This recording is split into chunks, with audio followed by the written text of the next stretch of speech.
For whatever reason, people really like talking about air travel content. And I'm one of them. I'm gonna be flying Southwest in a couple of days, and that might not seem like a big deal, and it isn't, but it's a little bit of a big deal for me because I used to be a frequent flyer with Southwest, and I'm going to be flying Southwest for the first time as a passenger with the assigned seating, which I hate. Now, okay, when I say that I'm flying Southwest, I don't mean that as in like the I'm flying Southwest, like the classic content creation. No, it's the best flight I could get to Atlanta. I used to fly Southwest all the time when I lived in Washington because they had a big hub at BWI, and so they always had cheap flights. And I'm not gonna lie, I kind of liked the experience. I don't understand why people complain about like the free seating on Southwest, or they were because they got rid of it now, which I'm gonna talk about. This is just my unpopular opinion, but I liked the free seating. You know, if you got on the plane and there was a seat that you didn't like and you were fickle for whatever reason and you wanted to change your mind, you could do that. You can't do that on any other airline. The only other times you can do that is on a bus or on public transportation. But let's say you're one of the first ones on the plane, which I understand is not everybody, but say you're one of the first ones on the plane, and then it turns out that there's going to be a baby sitting like right next to you. You can make the decision to go to another seat. You have that capability. You do not have that on another airline, unless they tell you that you can, but you likely can't because they're airlines and they suck. So what's gonna happen is I'm going to be flying Southwest from New York to Atlanta. I'm gonna give you the rundown on my experience because it's different for me. I liked having the choice. And one thing that I've noticed with a lot of their advertising and with a lot of their media campaigns is that they're boasting this as if like it's a good thing, that like people want this. As somebody who's flown Southwest frequently, I've never wanted any of these things. I just want to get on a flight. If the flight attendants are entertaining, they're entertaining. You get free snacks, and you just enjoy the flight. There's not this like premium like experience or everything, because it's just a plane. Like they treat the plane experience the way it's supposed to be, but now it's like suddenly there's like a dignity to it or something. I don't know, man. All of this is to say, I want to document this experience because something tells me that I'm not the only one who has this experience as a passenger. Maybe my experience will change. Maybe I'll be surprised. Maybe I won't. But I'm going into this cynically with an open mind. And I'm going to be going through the experience and see what you think.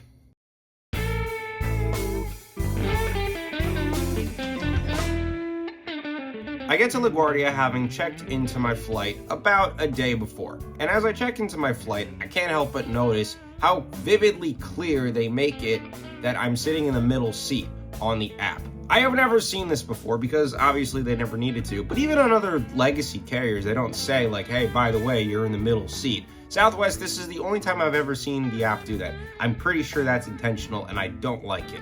In any case, I get to my gate, and the moment I get there, I notice the boarding process is completely different. This is not the Southwest that I know and love.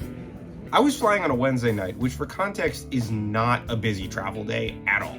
I'm in group 6, and I board my flight that happens to be about half empty, but I'm still forced to sit in my middle seat, and I hate that. I don't understand like what the deal. Like when I tell you it was so difficult to sit in a seat in the middle seat. Like at no point, like if I'm like one of the first ones on a plane on a Southwest, I'm not thinking to myself like, hey, you know where I want to sit? I want to sit in the middle seat. No. So I'm sitting in my seat, and I'm immediately noticing the lack of legroom that I had before, and I just feel like I've sort of been boned.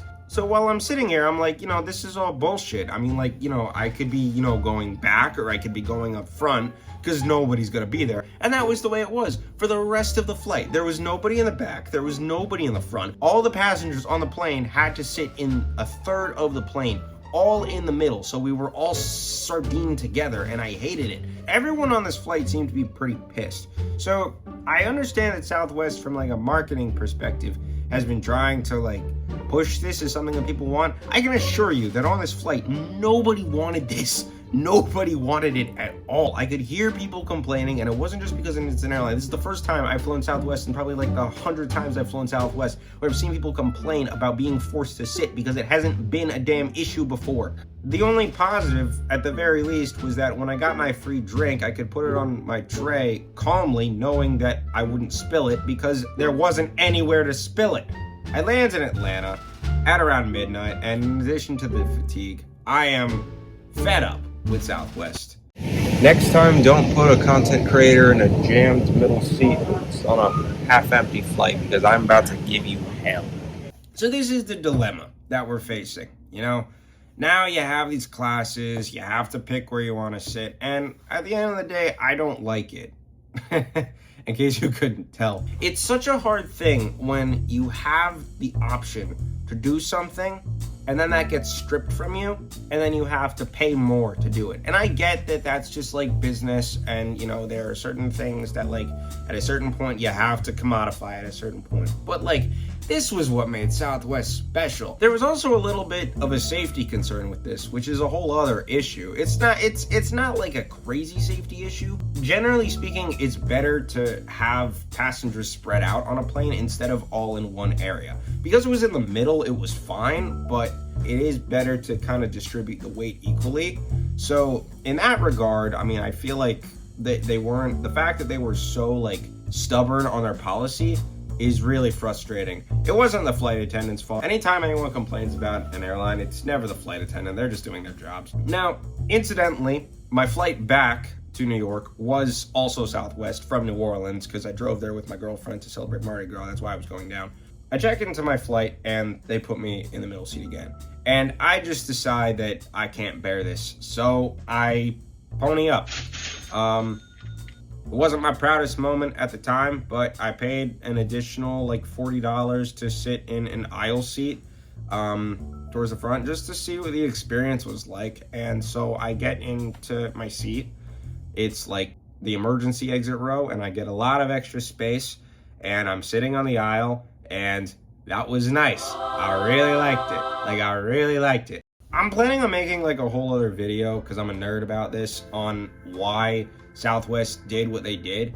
But to me personally, just as someone who has flown under this new model that they're doing, I just don't see how they grow as a business through this model. Now, having sat in an uncomfortable seat versus a comfortable seat on Southwest, and where that like commodification comes in, I like the other version better, as I think most Southwest passengers do. I mean, the whole reason why this even came to be for Southwest is because their stock price dropped so much and a hedge fund manager capitalized on it, and they decided they wanted to be like every other airline. And I hate that, because the consumers, the ones who are actually flying Southwest, don't want it to be like any other airline. Southwest was unique for a reason, and people want to fly it. Now, at the same time, like, what Southwest has going for them is not just the free bags and the free seating, or wasn't at least. They do have a very good point-by-point system that is way better than I think any other airline. That's including Delta, including United. I mean, their model is very good.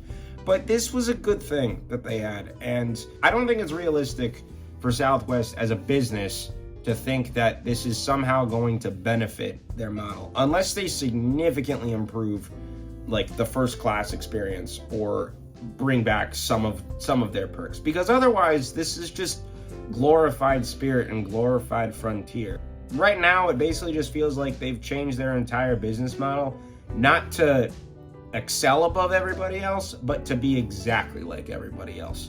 And that makes me not want to fly Southwest anymore. Having said that, I live in New York, so they don't really fly to New York besides LaGuardia. But you know, if you live in an area where Southwest has a very like dominant footprint on the market share, yeah, you're probably going to still fly with them because it doesn't make a difference. But in terms of acquiring new passengers and generating more revenue, I just don't see how this helps. Anyways, that is my experience. Thank you so much for watching. If you have any thoughts on this as a Southwest flyer or just in general, write it in the comments. I'd love to hear your thoughts on this and just kind of like start a little bit of a dialogue, because I hate this policy. I mean, I've talked to people like all over who, I've talked to people who hate this business model, and it doesn't feel like they're really doing us a service here. So let me know what you think, and thanks for watching.